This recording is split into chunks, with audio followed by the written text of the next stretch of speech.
Welcome to Inside Sim Racing. I'm Billy Strange, and yes, I'm jumping into iRacing, especially since they just released the new build, which has the brand new circuit to iRacing, the Circuit de la Sarthe, or the 24-hour Le Mans circuit. Haven't touched iRacing in about 3 to 4 years, and I didn't do that much prior to that.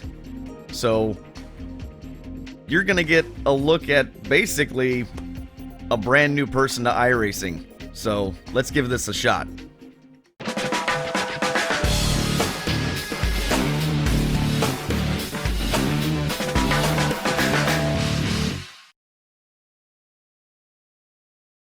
Alright, so I have not done any test laps, anything like that. I've only just kind of gone around the course just to double check a few things, make sure all my settings were good as far as degrees of rotation. So this is my first lap at speed.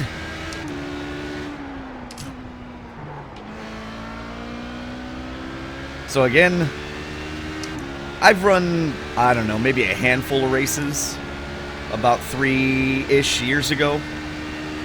So I don't have that much experience with iRacing.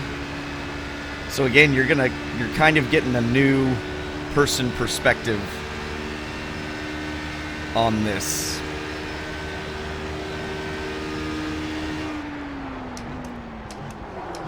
Just trying to figure out what the car is going to give me here. I haven't touched the setup at all, so what we're going to do here is I'm going to do a little bit of talking, driving. I'm going to do some setup changes. I'm going to tell you what I'm changing in the setup, and then we're going to see what kind of changes, what changes had an effect on my lap times. And we have to take into account, I'm getting more comfortable with the car, more used to the circuit, although I don't need that much if this is anything like some of the other versions of Le Mans that I've driven. I'm sure it's not exactly the same because they've obviously gone through the process of laser scanning, but since I'm going to do the 24-hour race, I figured I better practice some. Again, I don't expect to break any sort of records here. I'm just trying to learn the circuit and then also learn what the settings in iRacing, how big of a change that makes in the car. Initial impression is, even though I'm not pushing super hard, feels alright. Force feedback feels great. We're just going to kind of trail brake into that turn. Needed to go a little slower there.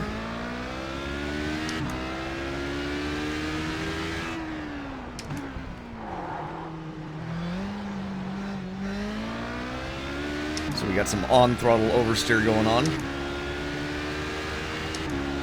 See if we have some tire temps.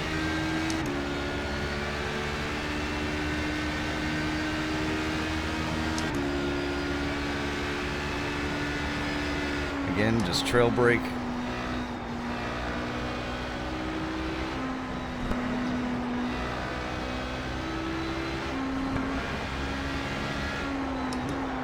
A little too hot because you got to come back.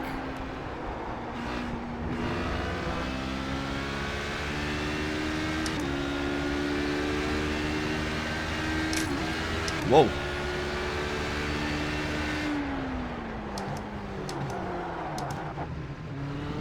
A little too hot into that. Just trying to see what the car is going to give us. Alright, so the main things I notice is, at least for the way I'm driving, I've got quite a bit of difference from my outside to my inside tire temps, so I took a little bit of camber out. Remember, that'll also affect your tire wear, so you can see your tread remaining. So you have to find a balance, especially if you're doing these longer runs. And then I noticed I'm a little high over here, a little slightly overinflated, so I dropped it half a pound just to see what that'll do. A slight overinflation is probably not terrible, but you end up on that crown of the tire instead of flat all the way across, so we are just going to give that a try.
minute 41.184. Alright, and that'll do it for me. There you saw my best lap. My optimal is almost a 338, although I don't have the consistency yet to put all those pieces together. Getting better. I did take some more camber out. That seemed to help the car, so best I could do was almost a 340. But like I said, the optimal is almost a 338. We're at a 339 something. And yeah, so hopefully this, I've spent almost 2 hours on this, but hopefully this just kind of gives you an idea of the process that I use to try to dial myself in. I still got some work to do. I've got some time to still pick up, and the way I go about a car setup. So don't do wholesale changes. Do little bits at a time and figure out what those changes did and if they worked or not. And also you've got to understand, are you getting better? And so with that comes the understanding that, well, maybe I just need to run a bunch of laps until I quit improving my times and then make an adjustment. Does you no good to make a bunch of adjustments if your lap times are still improving. So just keep that in mind. Hopefully you guys enjoyed this. Once again, this is my first time back in iRacing in about 3+ years, so we'll see how the 24-hour race goes. Thank you so much for watching. For more iRacing coverage, make sure to subscribe to Inside Sim Racing. Also hit that like button. It always supports our channel. If you're looking for the latest in sim racing news, hit up isrtv.com. If you want to, you can follow me on Twitter at strange_Billy. That's all for now. Take care, and I'll see you in the next episode.